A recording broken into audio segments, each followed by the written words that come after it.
gracias por seguirse informando con nosotros este fin de semana, amigas y amigos, y durante estos 30 minutos de resumen informativo precisamente en esos días que nos han antecedido. En esta parte vamos a abordar un tema que tiene que ver con Costa Rica principalmente, y es la rendición de cuentas del presidente de ese país, Luis Guillermo Solís, quien lleva casi ya 2 años frente al Ejecutivo en San José. Pero para analizar un poco este tema, vamos a conversar precisamente con quien conoce de esta materia.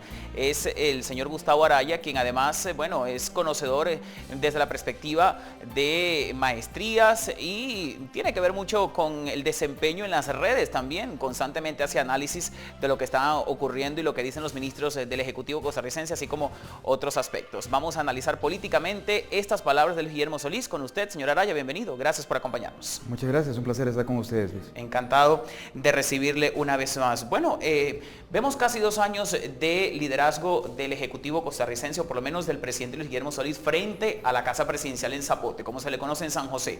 ¿Qué balance puede hacer usted en estos casi 2 años? Le pregunto como ciudadano, no como analista político, ¿qué piensa usted de las promesas que en algún momento ofreció Luis Guillermo Solís y que hasta ahora, según algunos, no se han cumplido, otros tantos están satisfechos? ¿Qué piensa usted? Hay dos formas de verlo esto, y la primera tiene que ver con la propia administración de Luis Guillermo Solís, y tiene que ver mucho con la conformación que tuvo durante todos estos 2 años el gabinete del presidente. Tuvimos un primer año bastante convulso en donde los mismos operadores políticos, los mismos miembros de su gabinete parecían no encontrar cómo, digamos, ligarse a el modelo que estaba planteando el propio gobierno. Incluso hubo salidas, bastantes movimientos durante este periodo, y un segundo año que pareciera que ya tratando de consolidarse el gobierno se desploma de cara a la opinión pública.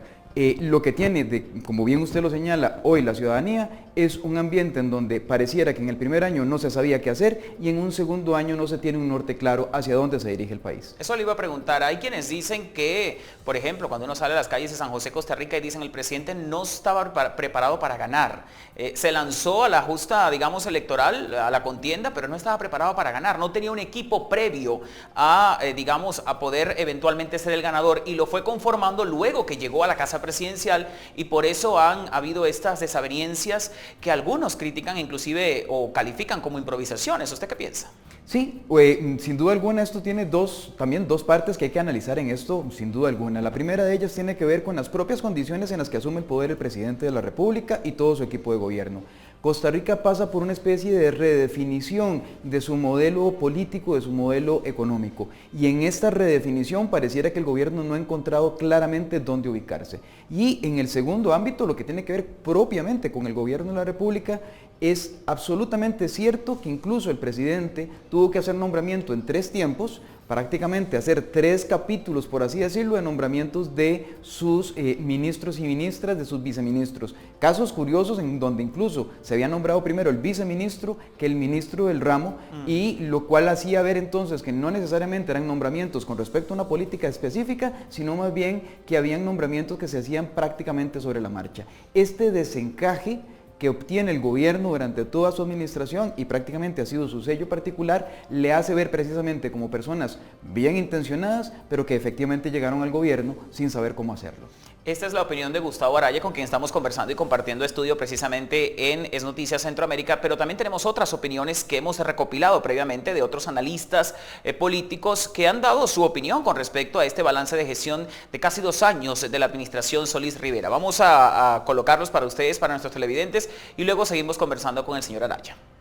Finalmente hay 2 dinámicas. Uno, lo que propongan los propios diputados, que en realidad es bastante deficitario, y lo otro es lo que proponga el Poder Ejecutivo, ¿verdad?, que son los 2 periodos de la Asamblea Legislativa, en lo cual ha sido absolutamente deficitario. Mucho de la falta de productividad o de la baja productividad del Poder Legislativo depende o está en directa relación a la pobreza de la agenda que ha enviado el Poder Ejecutivo. Y luego uno analiza que este Poder Ejecutivo no ha presentado un proyecto de ley realmente relevante, que haya priorizado, que haya enfatizado, que haya negociado políticamente. Yo esperaba mucho más de don Sergio Alfaro. Creo que su perfil ha sido bastante escondido, no ha tenido ni en los medios de comunicación, como el comunicador político principal, como jefe de gabinete, que así no es que lo invente yo, así está establecido en la ley desde 1963, que el ministro de la Presidencia es jefe de gabinete, no lo vemos como jefe de gabinete. Las desarticulaciones entre ministros, viceministros, presidentes ejecutivos sigue siendo la constante de este gobierno. Sí fue muy importante para el Poder Ejecutivo y para la imagen, porque después de las chanchadas que hacía Melvin Jiménez, pasamos a un ministro de la Presidencia que hace las cosas correctamente y éticamente. Eso, digamos, esa es la gran ganancia. La productividad política no ha variado. Ahí veíamos entonces parte de algunas opiniones adicionales que surgen desde Costa Rica y estamos conversando con el analista político y experto en comunicación política, máster, además Gustavo Araya, quien está con nosotros en nuestros estudios. Bueno, hay opiniones que van, digamos, encontradas, otras tantas coinciden con lo que usted nos venía esgrimiendo, señor Araya, anteriormente, pero por ejemplo, llama la atención la renuncia de algunos ministros en menos de 2 años. ¿Es porque los ministros se dieron cuenta de que había, digamos, incongruencias en lo interno del Ejecutivo? ¿Por qué se van?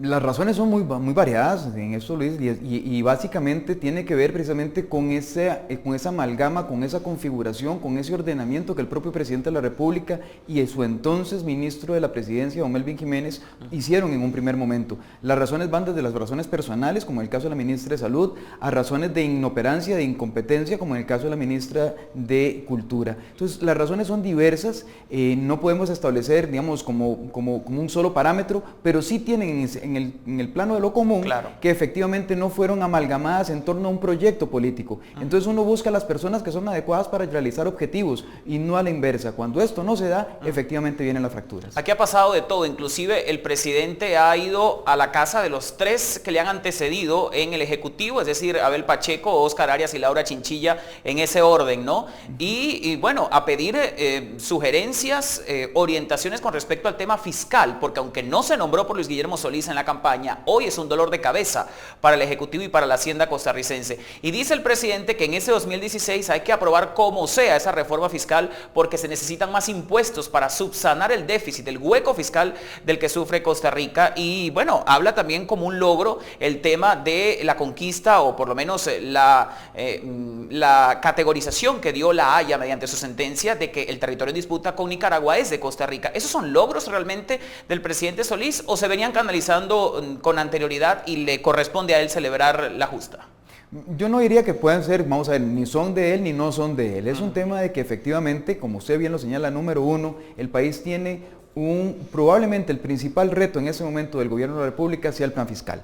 Pero también el gobierno ha sido al mismo tiempo el que más ha procurado que ese crecimiento del déficit fiscal se haya dado. Tenemos un plan de gasto del gobierno que consecutivamente durante 2 años ha venido incrementándose históricamente de manera diferente a lo que ha sucedido, por ejemplo, durante el último decenio. Y por otra parte, el otro logro que usted señala es un logro de años, ¿verdad? La disputa que se tenía con Nicaragua, las varias disputas que se tenían con Nicaragua, se vienen trabajando por parte de un equipo interdisciplinario que también está ubicado especialmente en la Cancillería de la República, que le corresponde a este gobierno dar el punto final, por lo menos, en recibir la sentencia de la Haya, pero efectivamente, digamos, colabora, pero no es un logro, digamos, que en exclusivo del presidente Luis Guillermo Solís.